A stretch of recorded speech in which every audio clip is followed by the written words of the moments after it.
Assalamualaikum dan selamat sejahtera. Jumpa lagi kita pada kali ini untuk subjek PJPK Angkatan 4. Mari kita lihat apa yang kita akan belajar pada hari ini. Okey, ini adalah sambungan unit 2 iaitu mainan kategori serangan bola sepak yang saya dah buat pada sesi yang lepas. Ini dia punya sambungan. Okey, sambung juga ini pun dah dibacakan pada hari itu. Okey. Okey, kita belajar ni pula. Strategi bertahan dalam situasi permainan. Baik. Formasi 5-4-1. Menggunakan 5 orang pemain pertahanan, 4 pemain tengah dan hanya seorang pemain target man ataupun penyerang. Okey. 2 orang pemain stopper digunakan bagi mengawal penyerang pihak lawan. Formasi ini boleh dikatakan mempunyai pertahanan paling kental dalam sistem permainan bola sepak. Apabila diserang, pemain tengah akan membantu untuk bertahan. Target man berada di kawasan tengah padang. Jika ingin membuat serangan balas, 2 orang pemain pertahanan kiri dan kanan akan bertindak sebagai pemain sayap. 3 orang pemain masih bertahan di kawasan pertahanan. Okey, tengok dalam gambar tu. Okey. Ada 5 pertahanan, 4 orang tengah dan 1 orang penyerang. Okey. Ini sistem kalau kita nak main bertahan lah. Biasanya berlaku di perlawanan akhir ataupun yang penting yang hanya dapat leading 1-0 ataupun leading 2-1 ataupun yang leading tipis lah. Jadi untuk habiskan masa, gunakan cara ini. Yang memang berkesan lah. Okey, 5-4-1. Strategi bertahan. Okey, 5 orang pemain pertahanan akan mengawal pemain penyerang dan 2 orang pemain stopper diberi tugas khas mengawal penyerang lawan. 4 orang pemain tengah akan membantu pertahanan mengawal pemain lawan ketika bertahan. Situasi ini menyukarkan pihak lawan untuk membuat jaringan. Pemain pertahanan akan menggunakan kemahiran tendangan deras bagi mengeluarkan bola dari kawasan gol. Mereka juga boleh menggunakan tandukan bagi menyelamatkan gol daripada dibolosi oleh pasukan lawan. Pemain pertahanan boleh mengeluarkan bola dari zon bahaya dengan menendang bola keluar dari padang atau menghantar terus kepada penyerang yang berada di tengah padang. Yang kelima, semua strategi dan taktikal bergantung kepada situasi semasa. Jurulatih perlu menyedari strategi yang dimainkan oleh pihak lawan dan bertindak segera bagi mendapatkan jaringan seterusnya memenangi perlawanan. Okey. Ini strategi lah kalau nak gunakan formasi 5-4-1. Cara bermain. Okey. Murid dibahagikan pada 2 kumpulan. Setiap kumpulan terdiri daripada 11 orang pemain. Kumpulan A menyerang, manakala kumpulan B bersedia untuk bertahan. Murid yang tidak terlibat boleh menjadi penjaga garisan. Apabila diserang, pemain tengah akan membantu. Penyerang perlu berada di tengah padang dan bersedia untuk melakukan serangan balas. Semua pemain pertahanan perlu mengeluarkan bola dari zon bahaya. Bola boleh dihantar keluar garisan di tepi atau dihantar ke tengah padang kepada penyerang bagi membuat serangan balas. Pelbagai kemahiran menendang perlu digunakan. Jadi apa yang pernah belajar dulu tu masa di Form 1, gunakan masa ni. Okey. Kedua-dua kumpulan akan bermain dalam situasi permainan sebenar dengan mengaplikasikan peraturan dan undang-undang permainan bola sepak. Kumpulan yang dapat menahan bolos dikira pemenang. Okey. Kekuatan dan kelemahan formasi 5-4-1.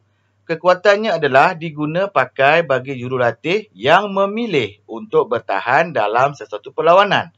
Hal ini bagi menyukarkan pasukan lawan menyerang dan menjaringkan gol. Kelemahan dia pula, sukar membuat jaringan kerana hanya seorang saja pemain penyerang. Ini kelemahan dia sebab memang seorang je pun. So, ada 9 di tengah dan di bawah. Ini dia punya kelemahan dan kekuatan. Kalau nak gunakan formasi 5-4-1 ni. Baik. Merancang sistem permainan bagi menyerang dan bertahan berdasarkan strategi yang dipilih. Baik. Selepas mempelajari kemahiran, strategi dan formasi, maka kita perlu merancang strategi formasi menyerang dan bertahan dalam situasi permainan. Berdasarkan kelebihan dan kekuatan setiap strategi yang telah dipelajari, kita dapat memilih strategi yang sesuai mengikut penguasaan, kemahiran dan kekuatan pemain. Strategi dan formasi penyerang. Menyerang yang akan digunakan ialah sistem 2-2-1. Ni kalau nak menyerang lah.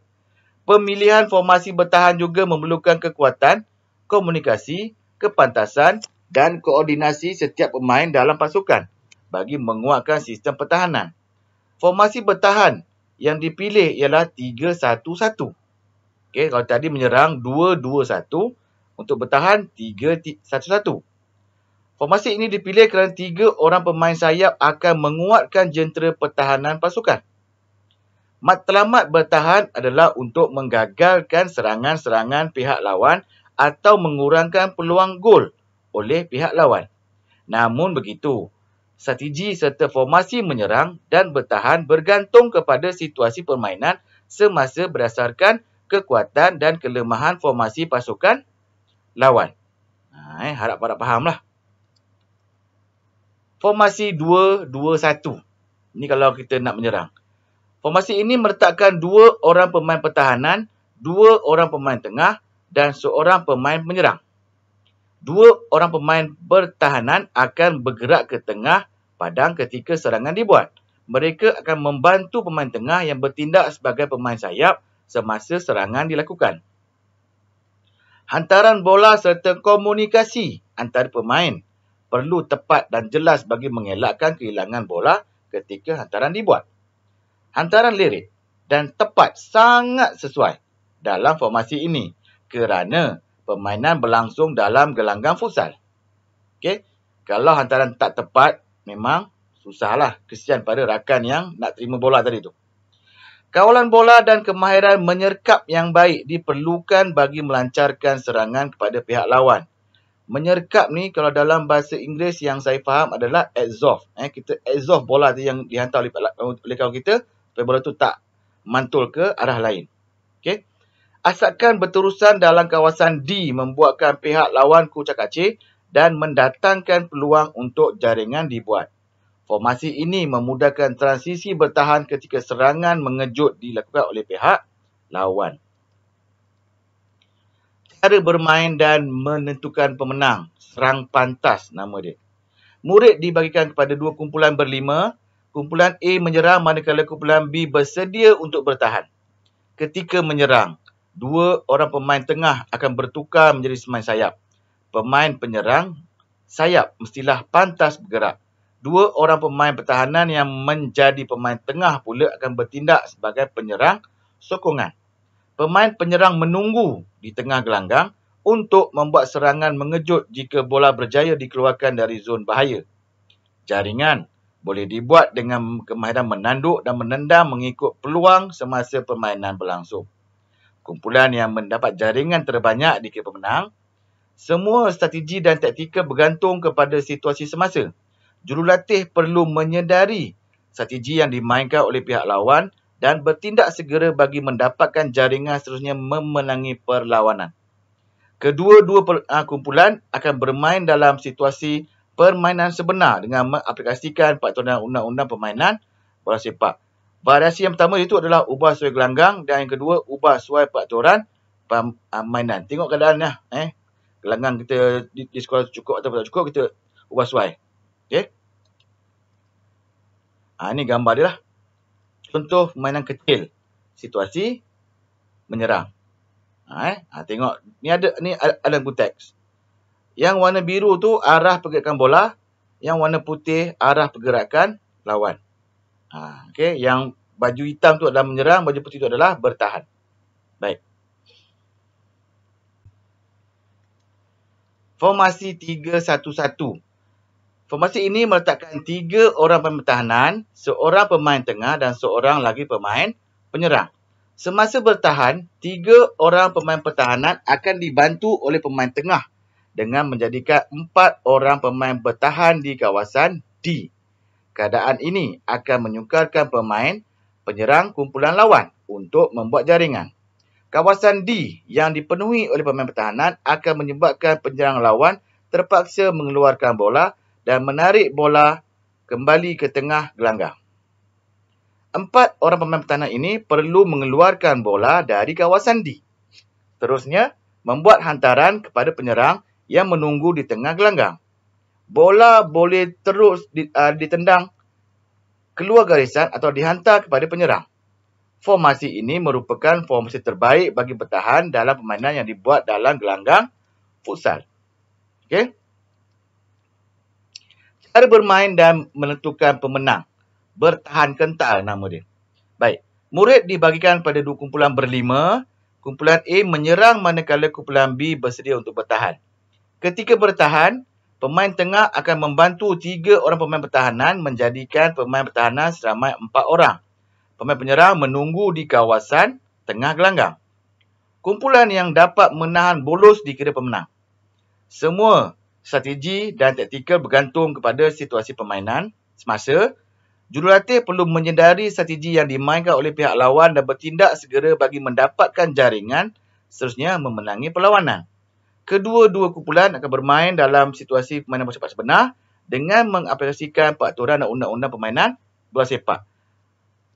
Yang pertama, ubah suai gelanggang. Yang kedua, ubah suai peraturan permainan. Kalau tengok pada tempat kita nak main lah. Kalau di sekolah tu memang kecil lah. So, kita kena ubah suai.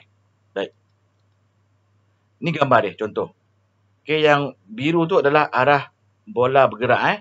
Yang hijau tu adalah menyerang. Yang kuning tu adalah bertahan. Sama macam tadi, sama je. Cuma yang oranye, yang baju kuning tu adalah tengah bermain posisi 3-1-1. Yang hijau tu adalah 2-2-1. Okay. Tengok tu, sama je tadi. Okay. Okey, itu saja untuk kali ini. Jumpa lagi. Terima kasih.